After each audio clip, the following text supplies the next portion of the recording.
কুশমন্ডি ব্লকের নানাপাড়া আইডিয়াল ক্লাবে প্রতি বছরের ন্যায় এই বছরও অনুষ্ঠিত হলো ৪১তম ভলিবল টুর্নামেন্ট। পাশাপাশি এলাকায় ১০০ জন অসহায় দরিদ্র মানুষদের শীতবস্ত্র তুলে দিলেন বিধায়িকা রেখা রায়। পতাকা উত্তোলনের মধ্য দিয়ে ভলিবল টুর্নামেন্টের উদ্বোধন করা হয়।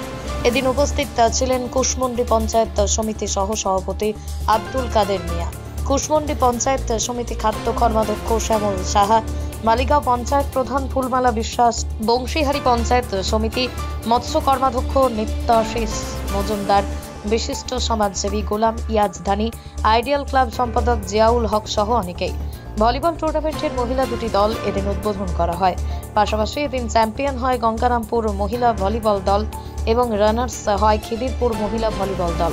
এ নিয়ে জেলা তৃণমূল সভাপতি সুভাষ ভাওয়াল কি বললেন শুনুন বিস্তারিত। আমি গর্বিত মনে করছি, সবাই ভালোভাবে খেলা দেখবেন। প্রতি বছরে যেভাবে এই এলাকার মানুষকে আনন্দ দেওয়ার জন্য যে প্রতি বছর দিবারাত্রি ভলিবল টুর্নামেন্ট নিয়ে থাকে, শুধু আপনাদের এলাকার মানুষকে সহযোগিতা করতে হবে, কারণ এটা অনেকদিন ধরেই তারা খেলে এসছেন। আগামী দিনে যেন আরো এগিয়ে যায়। আমাদের বিচরণ করা মানুষ নই, তবু ভলি হচ্ছে আমার খুব একটা ফেভারিট খেলা। তো সাধারণত এখন ক্রিকেটের চাপে পড়ে ভলি বা ফুটবল খেলা প্রায় উঠতে বসেছে। যেদিন আমি এই খেলাটার আমন্ত্রণ পেলাম, সেদিনই মনে মনে ভেবেছিলাম শত কাজের মধ্যেও এই খেলাটা দেখতে আসবো।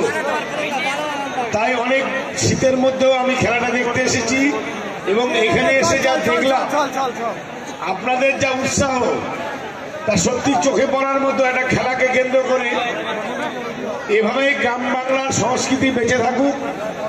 খেলা বিভিন্ন সামাজিক অনুষ্ঠানের মাধ্যমে মানুষ যে বিনোদন গ্রহণ করতে পারে এবং আমরা যে একজন আরেকজনের কাছাকাছি আসতে পারি, মানুষের উৎসাহ সেটা আরেকবার প্রমাণ করে। কুশমন্ডি থেকে দিলদার আলীর রিপোর্ট, পশ্চিমবঙ্গ সংবাদ।